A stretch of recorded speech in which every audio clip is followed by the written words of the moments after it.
Bom, depois desses anos entre 64 e 68, no finalzinho de 68 a gente teve um corte muito pesado aqui, principalmente na área cultural, que foi o Ato 5. E o Ato 5 foi a coroação de uma repressão total.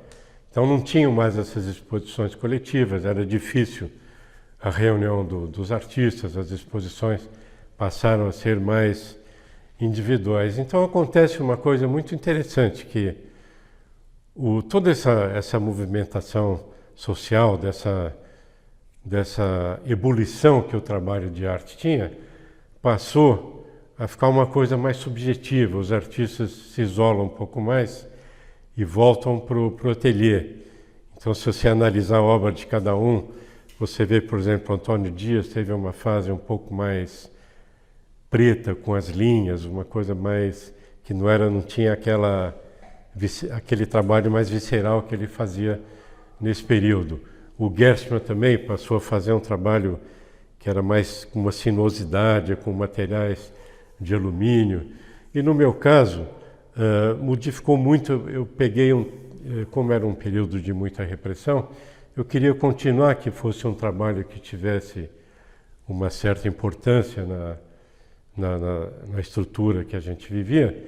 Então eu fiz um trabalho um pouco mais simbólico, que eu pensei e escolhi um elemento que apertava, que reprimia, que comprimia, escolhi um parafuso.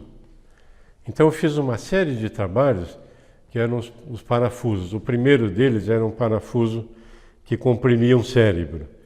Então esse trabalho era muito claro o que era, só que não era tão objetivo assim de você ver uma multidão protestando, uma história em quadrinhos que tinha uma sequência. Era um trabalho um pouco mais elaborado como cor. Eu não utilizava mais as cores primárias, porque não tinha mais necessidade disso. Então era um trabalho que já tinha uma pesquisa de cor maior, às vezes um trabalho monocromático, e um trabalho que tinha uma organização um pouco mais elaborada. Tinha 2 ou 3 campos que dialogavam, tinha linhas, às vezes tinham textos, e eram pintados, às vezes, em cima de uma outra superfície, uma barra de ferro, como o trabalho que está no Museu de Arte Contemporânea da USP, que são 3 barras de ferro com 3 textinhos em branco, que eram também uma sequência como se fosse o passo dos parafusos, mas só com a palavra. Depois tinha os trabalhos que eram feitos com os próprios parafusos dentro de uma caixa, onde tinha um parafuso que destruía uma poeira, com acrílicos. Passei a fazer objetos e próprias instalações, que tem até alguns agora aí, que são parafusos moldados em fibra de vidro. E depois eu até retomei essa fase, agora no começo desse século, com uma outra linguagem também, usando o parafuso, mas fazendo uma fusão com escadas, com outras fases. Depois eu fiz uma série de trabalhos, como eu estava mexendo com a cor, com uma nova pesquisa de pigmentos, eu fiz uma série chamada Cor, Pigmento, Luz, que eu trabalhei junto com o Haroldo de Campos. Ele fez um pigmento, um texto chamado Cor, Pigmento, Luz, e eu ia fazendo os trabalhos, ia dialogando, iria complementando com o texto, de tal forma que a gente fez uma exposição praticamente em conjunto. Esse trabalho estão descobrindo agora, que chama Cor, Pigmento, Luz, e agora estão procurando reunir e juntar vários trabalhos que foram vendidos e diluídos. E então ficou esse trabalho um pouco mais hermético, um pouco mais ligado ao conceito. E depois eu fui desenvolvendo, quer dizer, fiz uma série de trabalhos que eram muito ligados à arquitetura, trabalhos que pegavam detalhes, como as escadas, as cidades. Então era uma preocupação com o espaço como um todo, desde um macroespaço, onde existe o planejamento, quer dizer, quando uma cidade é organizada como é Nova York, como é Miami, que são cidades pré-desenhadas, como é Brasília, que é um espaço que você vive. Então você tem aquela visão do macroespaço que é fruto de um desenho, é fruto do pensamento de uma equipe, onde nada é colocado de uma forma aleatória, como você vê, por exemplo, no crescimento de São Paulo, que é um crescimento meio absurdo, não tem planejamento, é colocado um prédio do lado de não sei o quê, depois o próprio uso do solo é deturpado. Então eu documentei esses espaços, fazendo uma contraposição também, como quem flui a cidade, quem anda pelo espaço e quem olha, que vê os pequenos detalhes. Então vê uma escada, vê uma porta de uma entrada, vê um corredor, vê a ligação de um espaço com o outro. Tudo isso pensando em organizar uma beleza de uma cidade, a beleza de um espaço. E então fiz essa série que pega esse contraste entre o macroespaço da cidade e o microespaço que eu chamei de arquitetura imaginária. Eu procurei fazer alguns trabalhos que são esculturas, que é a própria pintura como uma relação com o espaço, como se fosse uma quarta dimensão. Você tem o tempo da obra, que é uma questão da filosofia, a relação entre o espaço e o tempo, onde ao circular no entorno da obra, que é a quarta dimensão, ou chamado pelos filósofos, provavelmente da escola de Frankfurt, do tempo, da relação da imagem, que você constrói a própria imagem. E daí eu fui muito para o espaço urbano, porque é isso, é a relação entre o espaço e o tempo.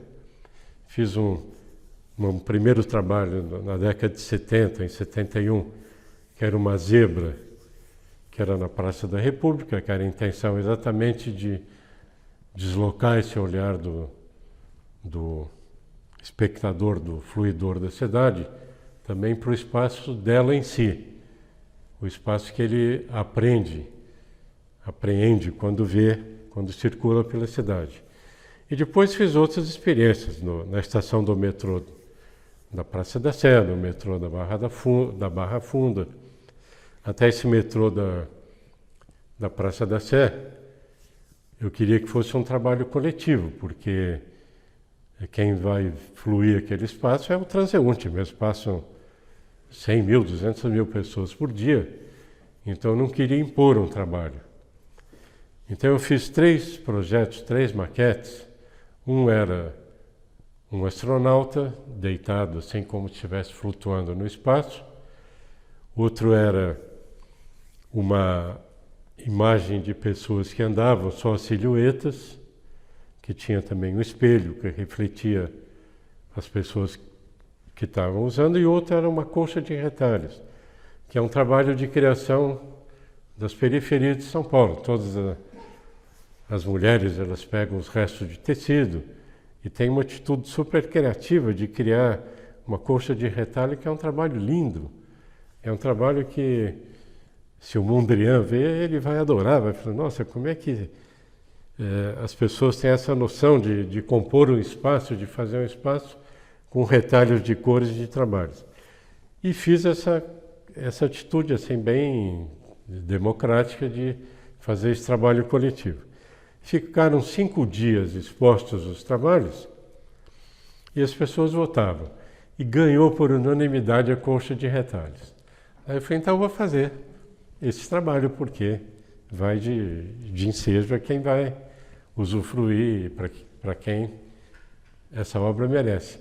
Aí eu fiz um projeto bem estruturado, com elementos assim bastante populares, tudo, e fiz aquele trabalho. Daí o trabalho foi se reduzindo as formas a partir das escadas.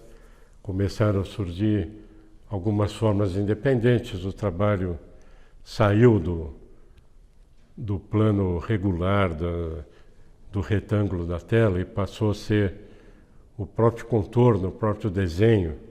Era a obra, também é uma série de recortes que fiz, e depois esses trabalhos mais recentes, que são os territórios, que eles fundem toda essa leitura, quer dizer, uma criação de um espaço novo, onde quem olha o quadro, ele pode criar uma nova imagem. É praticamente uma proposta para que o espectador ele crie uma nova obra, o que sirva assim, de incentivo para que ele crie uma nova obra a partir daquele olhar. Como eu fazia quando era pequeno, que eu olhava uma roda, olhava uma porta de uma casa e vinha reproduzir o desenho. Então isso aí continua, tudo que a gente faz é mais ou menos isso, essa relação entre o espaço que você vive e aquilo que você é, aquilo que você propõe no gesto, na atitude com o outro e no próprio desenho.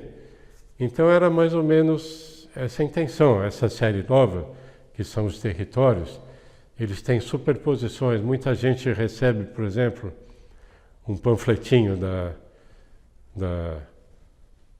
das imobiliárias, que são só uma planta, às vezes até com um monte de mentira contida nela, mas ele vê aquilo e aquilo fica no inconsciente. E quando ele vê o quadro, ele se identifica. Puxa, mas aqui não é nada, não é um quarto, mas me propõe um espaço que eu vivo no dia a dia. E me propõe também um espaço que eu ando pela cidade. Então toda essa estruturação do desenho e da cidade está refletido nesse trabalho que eu desenvolvo atualmente. Tenho utilizado também algumas travessas. Tenho um amigo que é professor de filosofia, o Vitor Quinol, e ele deu esses nomes de travessas, que realmente é quase que uma superposição sobre o desenho que ela atravessa o quadro e ao mesmo tempo te remete a uma travessa, que é uma travessa que você anda, travessa da Barão de não sei o quê, você vai lá na travessa número tal, da rua tal. Também remete a esse espaço urbano. Então essa síntese mesmo espacial, que sempre procura fazer esse diálogo entre o espaço e o tempo. Sobre o futuro, olha o que o Cláudio vai contar para a gente. Bom, eu estou fazendo agora um painel que vai para o novo prédio do Hospital Albert Einstein, em São Paulo, que é um painel que tem 16 metros. Ele tem mesmo esse sentido, porque quando você entra no prédio, você tem uma visão dos 4 andares do prédio e você vê como que aquele painel está inserido naquele espaço de arquitetura. E esse painel tem um pé direito duplo no centro e tem umas passarelas em volta, que são umas calçadas que você circula. E quando você circula em cada passarela, você tem também uma visão mais intimista de cada parte do trabalho. Então ele tem atender a 2 questões. Primeiro, a questão da relação que ele tem com o espaço amplo da arquitetura. Quando você chega, você sente o edifício como um todo. E quando você flui o espaço, que você pega o elevador e desce num determinado espaço, você vai ter uma fluição inversa. Você vai ver o prédio como um todo, mas visto de dentro dele, não de fora, e você vai ter a leitura também do encontro com cada painel, com cada detalhe do painel. Então você vai ver a textura, você vai ver as cores, você vai ver a técnica, você vai ver como que as pastilhas são colocadas, que ela tem uns desenhos. Então, e tem outros projetos também que eu estou fazendo para a cidade, para alguns edifícios, tem alguns projetos muito ligados ao meio urbano. Então continua, eu acho que no futuro eu vou realizar todos esses projetos. Estou procurando também fazer uma exposição dessa fase nova que nunca foi reunida, que são os territórios, e mostrar o trabalho todo e procurar fazer uma exposição que seja mais ou menos uma panorâmica de todo o meu trabalho, porque tem muita gente que não conhece, por exemplo, cor, pigmento, luz, que não conhece algumas fases específicas, alguns trabalhos que não foram expostos. Então procurar fazer uma panorâmica que dê uma leitura exatamente para mostrar, para que as pessoas entendam essa relação mais do espaço e do tempo, mas ao correr do tempo. E ver como é que a imagem e como é que a forma, como que a cor se relaciona com a história, como é que em cada momento ela tem uma interpretação. E no futuro, conforme a história que a gente vai ter, a gente não sabe o que vai acontecer com esse país, está numa fase bastante ruim, espero que melhore em breve, e que daí as artes também possam refletir essa melhora. E sempre acontece isso. Então eu acho que vai ter um momento assim mais criativo, um momento de maior liberdade. Espero estar produzindo durante essa fase toda, durante esse porvir que a gente espera para o país. E as dicas do Cláudio aos amantes da arte? Eu acho que as pessoas têm que procurar a desenvolver o olhar, a olhar. Aqui em São Paulo, por exemplo, e no Brasil, a gente tem vários espaços, a gente tem muitos museus, a gente tem exposições internacionais. Em São Paulo tem a Bienal de São Paulo, que é vista pelo Brasil inteiro. Então a melhor coisa que a gente tem a fazer é olhar, educar o olhar, relacionar um movimento com o outro. Por que um artista faz isso, outro faz aquilo? Às vezes a mesma questão é vista de formas diferentes. Então a gente vai educando o olhar, vendo todas essas soluções e sempre tendo uma visão histórica. É claro que um pintor do Renascimento não vai fazer aquela pintura hoje, que nem teria sentido. A fotografia já faz, o cinema já faz, outros meios de comunicação visual já fazem aquilo.